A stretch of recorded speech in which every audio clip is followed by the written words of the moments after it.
یہ ہے ہدایت کی وہ آخری منزل کہ جب وہ داخلہ ہوگا تو اہل جنت کی زبان پر یہ حمد کا ترانہ ہوگا، الحمدللہ الذی ہدانا لہذا وما کنا لنہتدی لولا ان ہدانا اللہ۔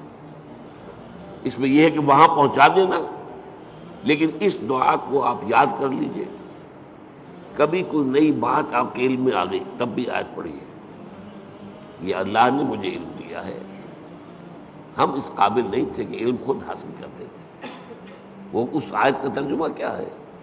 کل حمد کل شکر اس اللہ کا ہے جس نے ہمیں یہاں پہنچایا جنت تک۔ ہم پہنچنے والے نہیں تھے، ہم اپنے بل پر، اپنی سمجھ سے، اپنی کوشش سے پہنچنے والے نہیں تھے۔ وما کنا لنہتدی لولا ان ہدانا اللہ۔ اسی طرح آپ کو کسی مجلس میں کوئی آپ کو محسوس ہو کہ آپ کے دل کو کوئی روشنی ملی ہے، کوئی آپ کو ہدایت کا کوئی نقطہ ہاتھ آیا ہے، کوئی ہدایت کی طرف آپ کی کوئی توجہ ہوئی ہے، یہ دعا مانگیے، الحمدللہ الذی ہدانا لہذا وما کنا لنہتدی لولا ان ہدانا اللہ۔ چاہے وہ کسی کے ذریعے سے آیا ہو، لیکن الٹیمیٹ سورس تو اللہ ہے۔ خود اس کو کس نے بتایا تھا؟ اللہ نے بتایا تھا۔ ہمیں جس نے سکھایا ہے اسے کس نے سکھایا تھا؟ اللہ نے سکھایا تھا۔ اسی طرح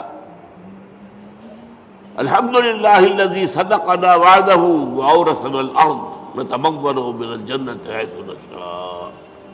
ایک جگہ یہ ترانہ آیا ہے، جنت والے ترانہ جو ہے کل حمد کل شکر اس اللہ کا ہے جس نے ہم سے اپنا وعدہ سچا کر دکھایا۔ اس نے ہم سے کہا تھا کہ تم میرے راستے پہ چلو گے میں تمہیں جنت دوں گا، آج ہمیں اللہ نے وہاں پہنچا دیا، زمین کا وارث بنا دیا گیا۔ وَأَوْرَثَنَا الْأَرْضَ، بعض نے کہا نہیں، ارض سے مراد ارض جنت ہے، جنت کی زمین کا ہمیں وارث بنایا۔ لیکن میری ذاتی رائے بھی یہی ہے، اصل میں حساب کتاب یہی ہوگا، میدان حشر اسی زمین میں ہوگا، اس لیے کہ قصہ زمین برسر زمین، آپ نے نیکی یہی کمائی ہے، بدی بھی یہی کمائی ہے، اس کی سزا بھی یہی ہوگی اور اس کی جزا بھی شروع یہاں ہوگی، لیکن شروع ہوگی، جزا کے مرحلے ہیں، پھر اس کے بعد جنت، آسمانی جنتوں کی طرف عروج ہوگا۔ لیکن وہ جو میں نے کئی دفعہ آپ کو بتایا ہے، قرآن مجید میں ایک نزل کا لفظ آتا ہے، نزل، اور ایک عربی میں ضیافت کا لفظ، ان دونوں میں فرق کیا ہے؟ نزیل کہتے ہیں کسی مہمان کو جب کہ وہ فوراً آیا آپ کے ہاں، نظر اترا، کوئی اونٹ سے اترا آپ کے دروازے پر، نزیل ہے، گھوڑے سے اترا آپ کے دروازے پر، نزیل ہے، کسی خچر پر تھا، گدھے پر تھا، اترا، نزیل ہے۔ آج آپ کار سے اترتے ہیں، نزیل ہے، نظرہ تو ہے۔ آتے ہی آپ کیا کرتے ہیں؟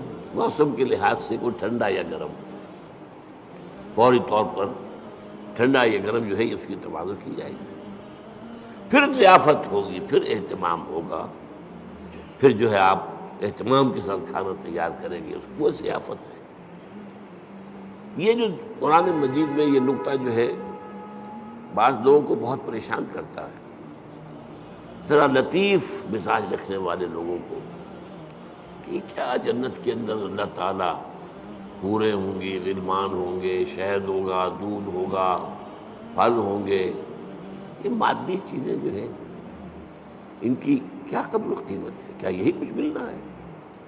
اس کا جواب یہی ہے، یہ نزل ہے، ابتدائی جو ہے مہمان نوازی اس سے ہونی، اور کیوں ہونی ہے؟ ایک بندہ مومن اپنے راستے پر اگر وہ چلتا ہے ایمان اور اسلام پر، تو اس دنیا میں نعمتوں میں سے اکثر آلات میں محروم رہتا ہے۔ حلال کے ذریعے سے کہاں آپ پھل لائیں گے، کہاں اپنے بچوں کو پھل کھلائیں گے؟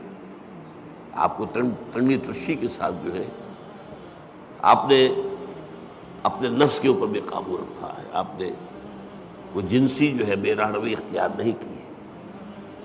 یہ جن خواہشات کو جو اللہ نے ہمارے اندر رکھی ہوئی ہیں ان کو کنٹرول کیا، روکا ہے، نہن نفس عن الہوا، خواہشات سے اپنے نفس کو روکے رکھا۔ تو میں کہتا ہوں اس کا منطقی جگہ یہی ہونی چاہیے کہ ان خواہشات کی بھرپور تسکین کا سامان کر دیا جائے جن سے تم نے ہمارے راستے پر چلنے کی وجہ سے اپنے آپ کو محروم رکھا۔ لیکن یہ نزول ہوگا، آخری جنت کی جو نعمتیں ہیں جو اور آگے درجے کھلیں گے، پھر چڑھنا ہوگا، صعود ہوگا۔ اس صعود کے بارے میں تو فرمایا ما لا عین رأت ولا اذن سمعت وما خطر علی قلب بشر۔ وہ جو اوپر کی جنتیں ہیں ان کی نعمتوں کے بارے میں حضور کے الفاظ ہیں، وہ تو وہ ہے جو نہ کسی آنکھ نے دیکھی، نہ کسی کان نے سنی، نہ کسی کے دل میں ان کا احساس اور ادراک وارد ہوا۔ وہ یہاں بیٹھ کر تو ہم اندازہ کر ہی نہیں سکتے۔ یہ تو ہم اندازہ کر سکتے ہیں نا کہ وہاں انگور ہیں، وہاں کھجوریں ہیں، وہاں جو بھی ہیں پھل ہیں، رمان ہیں، انار ہیں، وہاں دودھ ہے، وہاں شہد ہے، وہاں ہر چیز موجود ہے۔ یہ تو ٹھیک ہے، اگرچہ ان کے ذائقے جو ہوں گے وہ یہاں کے ذائقے کے مقابلے میں، چنانچہ 30 سے جو رکوع ہے سورہ بقرہ اس میں کہا گیا اتوبہ متشابہہ، وہ ملتی جلتی چیزیں ہوں گی۔ یہ بھی انار ہے، یہ انار، لیکن جنت کا وہ انار کچھ اور ہی ہوگا، اس کا ذائقہ آپ کے اس وقت تصور نہیں کر سکتے۔ اس انگور کا ذائقہ کچھ اور ہی ہوگا۔ آپ شہد جو ہے دنیا کا کتنا کھا لیں گے، تھوڑا سا دے کر دل بھر جائے گا، وہ شہد ایسا نہیں ہوگا۔ جیسے وہاں کی آگ ایسی نہیں کہ ایک دفعہ جلا دے تو بس جل گیا جسم، نہیں، پھر کھال دے دی جائے گی، پھر جو ہے دوبارہ اس کے اندر حس پیدا کر دی جائے گی۔ اس لیے کہ حس جو ہے، وہ سینسٹیونیس جو ہے، وہ تو اسی میں، کھال میں ہے۔ کھال جلنے کے بعد آپ کا گوشت جل رہا ہوگا تو آپ پتہ بھی نہیں چلے گا کیا ہو رہا ہے، اس لیے کہ اس میں سینسیشن ہے ہی نہیں۔ تو بہرحال جنت کی نعمتوں کو میں آپ سے عرض کر رہا تھا کہ یہ یہیں پر میدان حشر ہے۔ اب میرا گمان ہے، اب یہ باتیں جو ہے وہ یقین کے درجے میں نہیں ہے، نہ ان کو اس بانی میں آپ لیجئے۔ میرا گمان یہ ہے کہ جہنم اس زمین کے پیٹ میں موجود ہے۔ آپ کو معلوم ہے جو وہاں کی گرمی ہے، جب آتش فشاں پھٹتا ہے تو کیا نکلتا ہے؟ لاوا۔ وہ چٹانیں جو ہیں پگھلی ہوئی، وہ لاوا، وہ سارا تو پیٹ میں ہے۔ اب کیا ہوگا سوچئے، ایک گیند ہے، فٹ بال ہے، اس کے پیٹ میں کچھ ہے، جب آپ اس گیند کو کھینچیں گے ادھر سے ادھر سے، چپٹی ہوگی تو درمیان کی چیز باہر آ جائے گی کہ نہیں؟ وَإِذَا الْأَرْضُ مُدَّتْ وَأَلْقَتْ مَا فِيهَا وَتَخَلَّتْ۔ وہ دن قیامت کا کیا جب زمین کو کھینچا جائے گا۔ وَإِذَا الْأَرْضُ مُدَّتْ إِذَا السَّمَاءُ انشَقَّتْ وَأَذِنَتْ لِرَبِّهَا وَحُقَّتْ وَإِذَا الْأَرْضُ مُدَّتْ وَأَلْقَتْ مَا فِيهَا وَتَخَلَّتْ وَأَذِنَتْ لِرَبِّهَا وَحُقَّتْ۔ اب وہ کھینچیں گے آپ تو اس کے اندر سے درمیان چیز باہر نکل آئے گی۔ یہ ہوگی جہنم۔ اس جہنم کا معاملہ اسی زمین میں سے، پھر وہی لفظ کہہ رہا ہوں، جس سے زمین برسر زمین۔ لیکن یہ کہ جنت جو وہ ہوگی زمین کی، وہ صرف پہلی منزل ہے اس کی۔ وہ آپ کہہ لیجئے کہ وہ در حقیقت استقبالیہ ہے جو وہاں پر ہو رہا ہے، اور وہاں پر نزل دیا جا رہا ہے۔ یہ ساری چیزیں جو گنوائی گئی ہے قرآن میں، یہ نزل کے درجے میں، پھر اونچے درجے ہوں گے، پھر اونچے درجے ہوں گے۔ تو بہرحال یہ میری بات کہاں سے چلی تھی؟ الحمدللہ الذی صدقنا وعدہ وأورثنا الارض نتبوأ من الجنة حیث نشاء۔ کل شکر اس اللہ کا ہے جس نے ہم سے اپنا وعدہ پورا کیا اور ہمیں زمین کا وارث بنا دیا۔ یہ زمین جیسا کہ میں نے کہا اکثر کے نزدیک تو جنت ہے، جنت کی زمین جس کا وارث ہم بنے، لیکن بعض کا خیال، میری رائے بھی یہی ہے، وہ یہی زمین ہے۔ اس لیے کہ آپ کو معلوم ہے سورہ فجر میں کیا فرمایا؟ وَجَاءَ رَبُّكَ وَالْمَلَكُ صَفًّا صَفًّا۔ جاء ربک، آ جائے گا تمہارا رب۔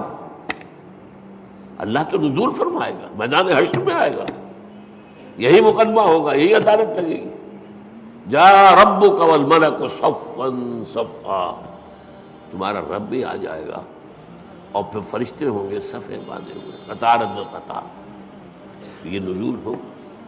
وَيَحْمِلُ عَرْشَ رَبِّكَ فَوْقَهُمْ يَوْمَئِذٍ ثَمَانِيَةٌ، وہ جب اللہ تعالیٰ اپنے اس عرش سے اتر کے اس زمین تک آئے گا، اب وہ کیا کیفیت ہوگی، آپ اس کے لیے کچھ نقشہ ذہن میں کوئی مادی کوئی وجود اللہ کا نہ سمجھیے، لیکن کوئی کیفیت ہے جس کا نام، جس کو ان الفاظ سے تعبیر کیا گیا ہے۔